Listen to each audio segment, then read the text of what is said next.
October 4th, 1918, somewhere in the Argonne Forest of France, and a young American major named Charles Whittlesey is lying face down in a shallow trench while the sky above him tears itself apart because the shells screaming down are not from the enemy. They are from his own side, and there is nothing he can do to stop it, because for 2 straight days, the outside world has believed his 600 men were somewhere they are not, and now American artillery is walking a wall of high explosive directly through their position, chewing up the hillside meter by meter, and every man crouched in that ravine knows that within the hour, if nothing changes, they will be killed, not by the Germans surrounding them, but by the very army that came to save them. And this is the story of how one exhausted, wounded, half-blind bird carried that impossible truth across enemy lines in less than half an hour and became, quite literally, the only thing standing between 600 trapped soldiers and total annihilation. So let's back up and understand exactly how it came to this, because the unit trapped in that ravine was part of the 77th Division, mostly draftees from New York City, factory workers, immigrants, clerks, men who had never fired a shot in anger a year earlier, and on October 2nd they had done exactly what they were ordered to do: push forward aggressively into a pocket of the Argonne known as the Charlevoix ravine. And they succeeded. They advanced faster and farther than any unit on either flank, which sounds like good news until you realize what it actually meant, because the French and American units that were supposed to be advancing alongside them had been stopped cold by German resistance, which meant Whittlesey's men were no longer part of a line. They were a spearhead jammed deep into enemy territory, with nobody covering their sides, and within hours the Germans simply closed the gap behind them like a door swinging shut, surrounding roughly 554 American soldiers on a steep wooded hillside, with no way out and no way to call for help, because their radio had been destroyed almost immediately. Their field telephone wire was cut within the first day, and every single runner Whittlesey sent out to re-establish contact with headquarters either turned back wounded or simply never returned, swallowed by German patrols who now controlled every route in and out of that ravine. So by the 3rd day, the men were down to sipping from a single muddy stream under constant sniper fire. They were eating whatever scraps remained in their packs. Their wounded were dying slowly with no morphine left to ease it.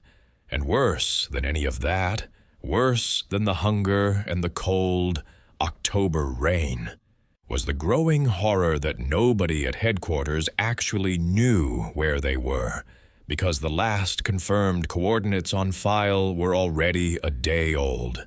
And when American command finally realized a large group of men had gone silent in that sector, they made the only decision that seemed to make sense on paper. They ordered artillery to saturate the area believed to contain German positions, not realizing that the coordinates they were firing on were the exact coordinates of their own missing battalion. And so, on the morning of October 4th, American shells began landing directly inside the perimeter Whittlesey's men had been desperately holding, and men who had survived 3 days of German rifle fire and starvation were suddenly being killed by their own artillery. And there was only one tool left in that ravine capable of crossing German lines fast enough to stop it: a small wicker basket strapped to a soldier's back, holding the last carrier pigeons the battalion had left, because in an era before reliable portable radios, before satellite communication, before anything close to instant contact between a frontline unit and the officers deciding where the next shell would land.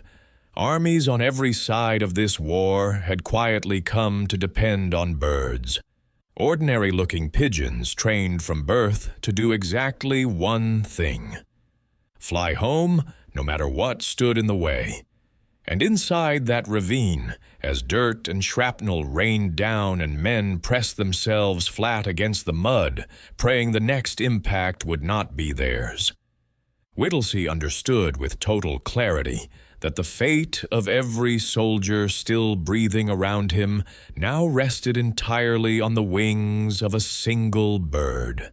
The battalion had started the mission with several pigeons on hand, but by the morning of October 4th, most of them had already been used up on earlier messages. Some shot down by German riflemen who had learned to watch the sky for exactly this reason.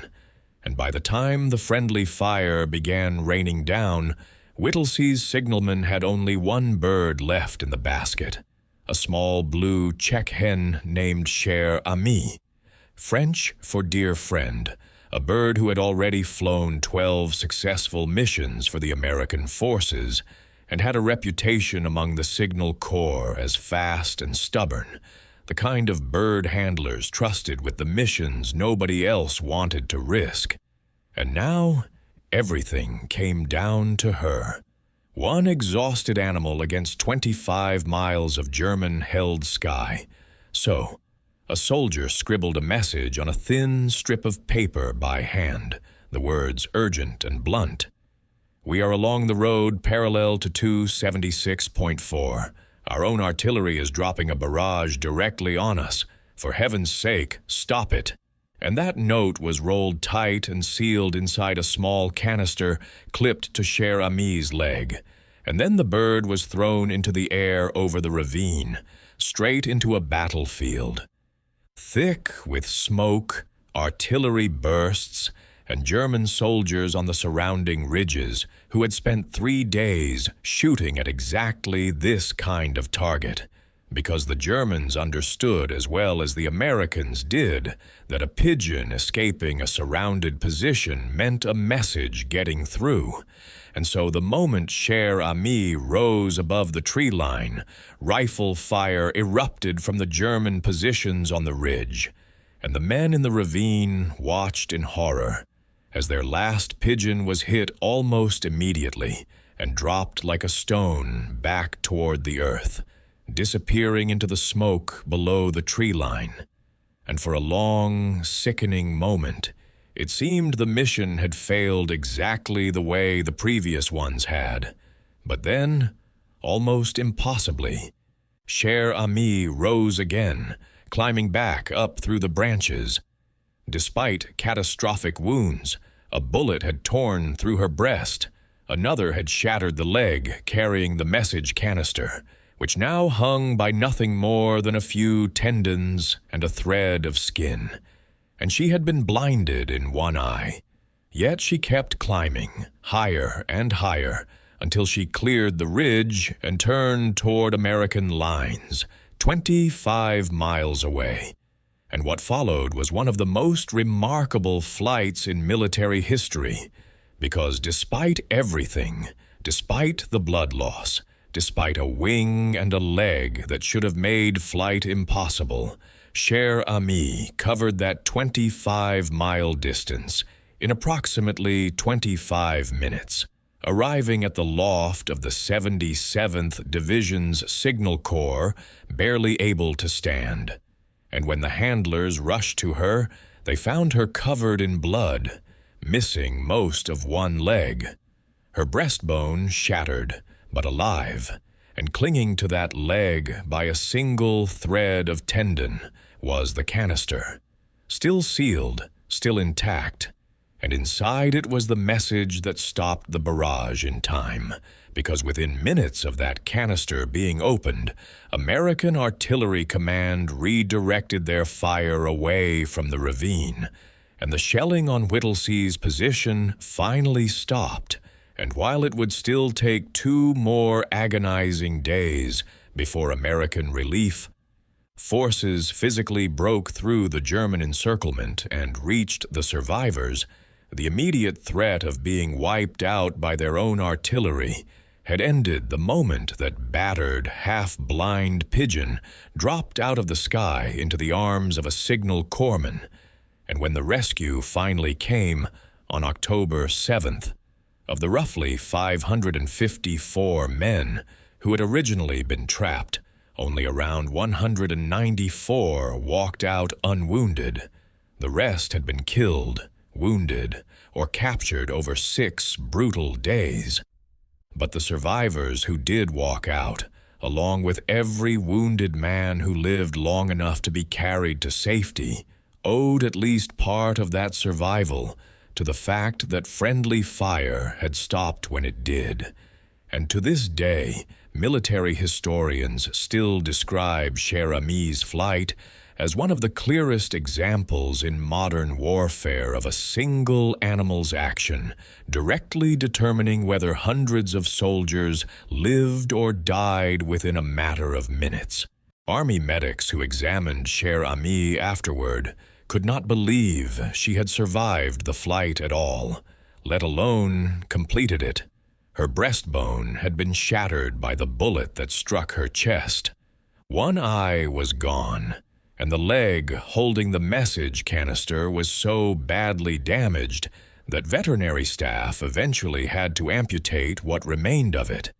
And rather than let the bird recover in obscurity, the men of the 77th Division fitted her with a small wooden leg, almost like a tiny prosthetic, and nursed her back to health over the following months. And when word of what she had done spread through the American Expeditionary Forces, and back home, Cher Ami became something close to a celebrity. The French government awarded her the Croix de Guerre with a palm leaf, one of the highest military honors France could bestow, an extraordinary distinction for an animal. And General John Pershing himself personally saw her off when she was shipped back to the United States in 1919, where she was welcomed as a genuine war hero, but the wounds she carried never fully healed. And roughly a year after that final flight through the Argonne, Cher Ami died from the injuries she had sustained.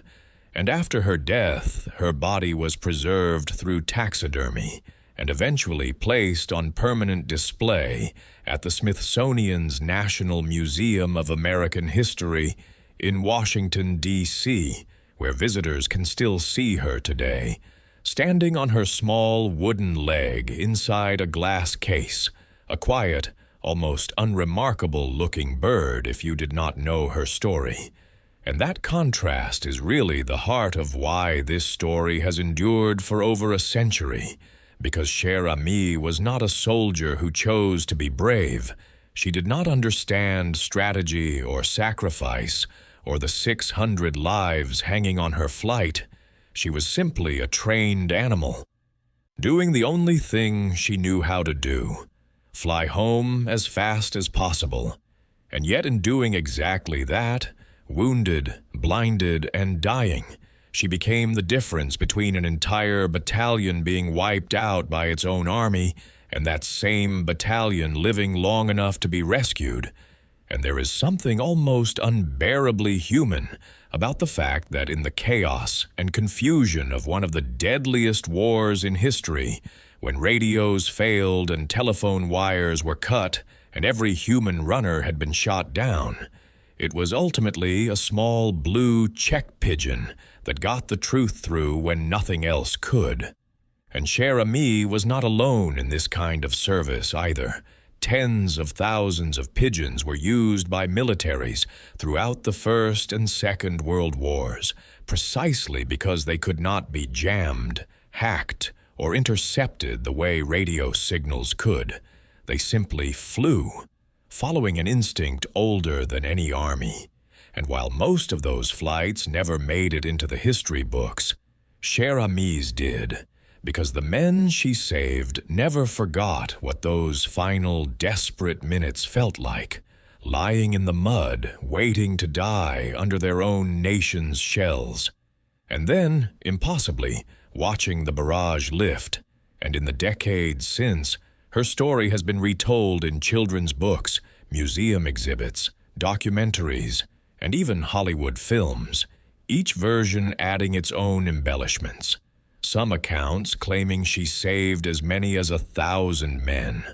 Once the wider fighting around the ravine is counted, others sticking closer to the roughly 200 who walked out alive. But whichever number you use, the underlying fact never changes. A badly wounded animal made a choice, if you can even call instinct a choice, to keep flying when every part of her body must have been screaming to stop. And sometimes the difference between life and death in war comes down to something as small and as fragile as a bird refusing to fall out of the sky.